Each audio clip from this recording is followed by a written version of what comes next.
আসসালামু আলাইকুম বন্ধুরা, স্বাগত আমার এই বাংলা রান্নাঘর ইট শেরিনার চ্যানেলে। প্লিজ আমি একটা খুব সুন্দর রেসিপি নিয়ে চলে এসেছি। প্লিজ আমার চ্যানেলটাকে সাবস্ক্রাইব করবেন, শেয়ার করবেন, কমেন্ট করবেন আর ভালোবাসা দেবেন। প্লিজ আমরা যদি প্রত্যেকের ভিডিওটা দেখি এবং কমেন্ট করি এবং লাইক দেব, প্রতি ভিডিওটায় আমরা লাইক দেব আর কমেন্ট করব, তাহলে আমাদের আমাদের কারোর উপরে নির্ভর করতে হবে না। আমরা তো একটা পরিবার, আমরা সবাই সবার বন্ধু হয়ে গেলে, বন্ধু হয়ে থাকলে, পরিচিত বাড়ালে আমাদের ইনশাল্লাহ আমাদের চ্যানেলটা বা আমাদের পেজটা অনেক সুন্দর ভালো এগিয়ে যাবে। এই অনুরোধটুকু আমার সবার প্রতি থাকলো। প্লিজ প্লিজ প্লিজ আমি প্রত্যেকের ভিডিও দেখি, সাবস্ক্রাইব করে আমি তাদেরকে সুন্দর কমেন্ট করে দিই। আর কি বলবো, আমি তো প্রত্যেকের ভালোবাসা দিই। সবাই প্লিজ, যার ভিডিও আমার সামনে আসে আমি প্রত্যেকের সাবস্ক্রাইব করে দিই।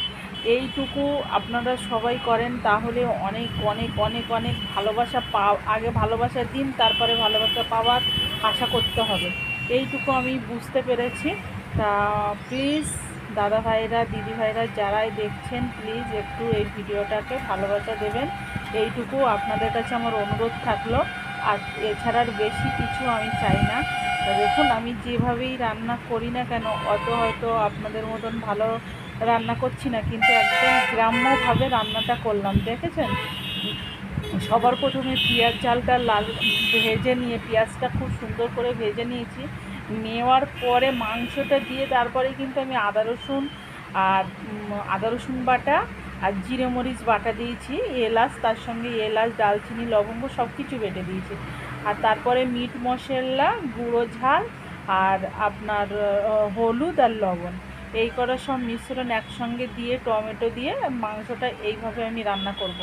আর এইভাবে ছোট্ট করে রান্না করলে কিন্তু বাড়িতে কেউ নেই, 2-3 জনা আছেন, এই 100 টাকার মাংস এনে, এইটা কিন্তু খুব বেশি টাকার মাংস না, আমি 500 গ্রাম মাংস নিয়েছিলাম। হ্যাঁ, ওই 500 গ্রাম মাংস খুব ছোট্টর উপরে আমি রান্না করছিলাম, কিন্তু এই রান্নাটা কিন্তু খুব একদম ভালো লাগবে। এই রেস্টুরেন্টে কেমন রান্না হয়, সে রান্না তো এমনি আমাদের সবারই ভালো লাগে না। আবার বড় বড় রেস্টুরেন্টের রান্নাগুলো খুবই সুন্দর হয়, কিন্তু সচরাচর যেসব হোটেলে রান্না যেগুলো হয়, এগুলো আমরা খেতে পারি না। আমি তো মোটেই খেতে পারি না, আমার কেমন একটা ভালো লাগে না। কিন্তু এই রান্নাটা, বাড়ির যে রান্নার একটা স্বাদ, এর স্বাদ কিন্তু আলাদা। বাড়ির রান্না মানে কি বলবো, পৃথিবীতে সবথেকে যদি কিছু ভালো লেগে থাকে, বাড়ির রান্না। আর সে বড় বড় হোটেলের কথা বাদ দেন, রেস্টুরেন্টের কথা বাদ দেন, ওখানে তার আমরা স্বাদ গ্রহণ করি না, ওই জন্য জানি না। হয়তো সেগুলো আমরা বানাতেও খুব ভালো করে পারি না, অনেকে বানাতে পারে, সেসব খাবারের স্বাদই আলাদা। কিন্তু এই যে আমরা খেয়ে অভ্যস্ত যে রান্নাটা, এই রান্নাটার স্বাদ কিন্তু আলাদা। এটা একটু ভিন্নভাবে রান্না করলে আরও ভালো লাগে। আর আমার তো চিকেন রান্না করলে আমার জিরে মরিচ বাটা না দিলে আমার ভালোই লাগে না। আর আমি মাংসটায় আলু ব্যবহার করবো না। এই দেখেন, আমি কষে নিয়ে এই যে একেবারেই ঝোলটা দিয়েছি, এবার একদম মাখা মাখা তরকারি করব, ঝোল আমি রাখবো না। আর কালারটা এত সুন্দর এসছে, কি দুর্দান্ত কালার এসছে, দেখেছেন বন্ধুরা, খুব সুন্দর কালার চলে এসছে। আর রান্নাটা আমার প্রায় কমপ্লিট হয়ে গেছে। চিকেন রান্না করতে তো বেশি সময় লাগে না, কষাটাই মেন। ভালো করে যদি ভাজা ভাজা করে কষিয়ে নেন, আর কিছুর প্রয়োজন হয় না।